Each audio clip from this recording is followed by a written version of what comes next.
एक बार की बात है, मिन्या शहर में एक नौजवान व्यापारी रहता था। नाम था आमिर। एक दिन उसे एक खूबसूरत लड़की पसंद आई और उसने बिना उसके बारे में जानकारी लिए उससे शादी कर ली। फिर उसने एक बड़ा सा बंगला किराए पर लिया और अपनी पत्नी के साथ रहने लगा। शादी के बाद आमिर की पत्नी अजीब सी हरकतें करने लगी। वो खाने के वक्त रोज ही खाना नहीं खा रही थी। आमिर उससे रोज खाने के लिए बहुत कहता, लेकिन वो साफ मना कर देती। आमिर को समझ नहीं आ रहा था कि वो ऐसा कर ही क्यों रही है। एक दिन आमिर उसके पास बैठा हुआ था। उसने पूछा, तुम खाना नहीं खा रही हो, ऐसा क्यों कर रही हो तुम? अगर तुम कुछ खाओगी नहीं तो बीमार पड़ जाओगी ना।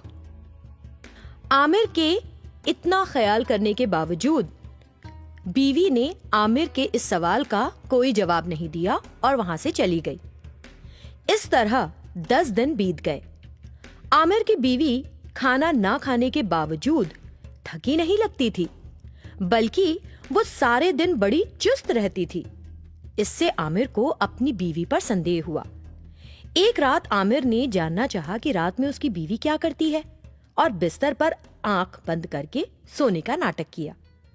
आमिर ने देखा कि उसकी बीवी आधी रात उठकर चुपचाप घर से बाहर चली गई। उसने बिना कोई आवाज किए एकदम चुपचाप उसका पीछा करना शुरू कर दिया। रात के अंधेरे में पत्नी को कब्रिस्तान की तरफ जाते देख आमिर चौंक गया। उस कब्रिस्तान की बाहरी दीवार पर पहले से कुछ भूतनियां बैठी हुई थीं। जैसे ही आमिर की पत्नी उनके पास पहुंची, एक भूतनी ने आगे बढ़कर उससे हाथ मिलाया। तुरंत वो भी एक भूतनी बन गई। फिर उसने बाकी भूतनियों के साथ उस दीवार से कब्रिस्तान के अंदर छलांग लगा दी। आमिर ये देखकर असल बात समझ गया। ये जानकर कि उसकी पत्नी और भूतनियों के साथ उस कब्रिस्तान में लाशों को खाती है, आमिर को भरोसा नहीं हुआ। वो जान गया था कि उसकी पत्नी एक भूतनी है।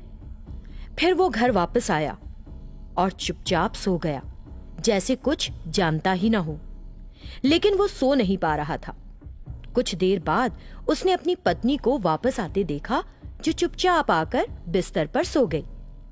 अगले दिन खाना खाते हुए उसने अपनी पत्नी से पूछा, मेरी प्यारी, मेरे पास इतना पैसा है कि तुम्हें जो खाना पसंद हो वो लाके तुम्हें दे सकूं। फिर तुम कब्रिस्तान क्यों जाती हो? ये सुनकर भूतनी बीवी तो बड़ी नाराज हो गई। उसे समझ आ गया कि आमिर अब उसका राज जान गया है। तुरंत उसने मेज पर रखे ग्लास से कुछ पानी लेकर आमिर पर मंत्र पढ़कर छिड़का और आमिर एक कुत्ता बन गया। वो अपनी जान बचाने के लिए वहां से भागा। घर से बाहर एक कुत्ते को निकलते देख गली के कुत्तों ने उसके पीछे दौड़ लगा दी। कुत्ता बना आमिर उन कुत्तों से बचने के लिए एक सब्जी बाजार में घुस गया, क्योंकि उस बाजार का मालिक तारिफ एक रहमदिल इंसान था। उसने उन कुत्तों को भगाकर आमिर की जान बचाई, जो कुत्ते के रूप में था। फिर वो कुत्ता अपनी पूंछ इधर उधर हिलाते हुए तारिफ के आसपास कूं कूं करने लगा। उस छोटे से कुत्ते को देखकर तारिफ ने उसे पाल लेने की सोची। एक दिन एक बूढ़ी औरत तारिफ की दुकान सब्जी खरीदने आई।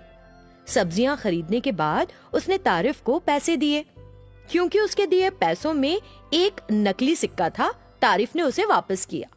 इससे वो औरत इतना गुस्सा हो गई कि उसका चेहरा लाल रंग का हो गया। तब तारिफ उससे बोला, वो एक खोटा सिक्का है। अगर आप किसी और से भी पूछेंगी तो वो भी यही बताएगा कि वो सिक्का खोटा है। मेरा कुत्ता भी आपको यही बताएगा। अच्छा ऐसा? चलो देखते हैं ये बताता है या नहीं।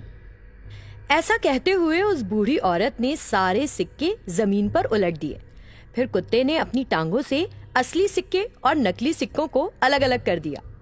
उसके बाद से तारिफ सबके सामने अपने कुत्ते की तारीफ किया करता कि वो बड़ी आसानी से असली और नकली सिक्कों की पहचान कर लेता है। कुछ लोगों ने उसका इम्तिहान भी लेना चाहा।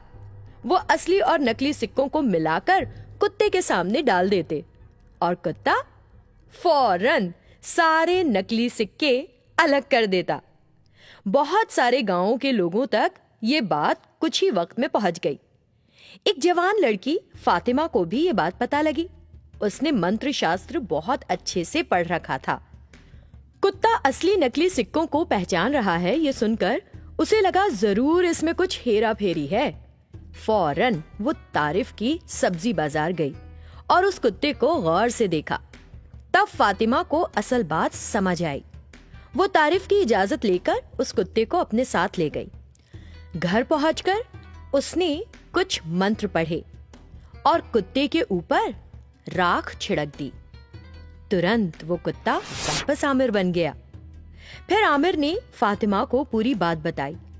बाद में आमिर फातिमा को लेकर अपने बंगले गया। आमिर को अपने असल रूप में देखकर भूतनी बीवी बेहद गुस्से में आ गई। वो फिर से ग्लास से कुछ पानी लेकर मंत्र पढ़ते हुए उस पर छिड़कने ही वाली थी। फौरन फातिमा ने भी एक शीशी से कुछ तेल निकाला और मंत्र पढ़ने लगी और फिर भूत बीवी पर वो तेल छिड़क दिया। इससे भूत बीवी एक बिल्ली बन गई और बड़ी तेजी से कब्रिस्तान भाग गई। उसके बाद आमिर ने फातिमा से शादी कर ली और एक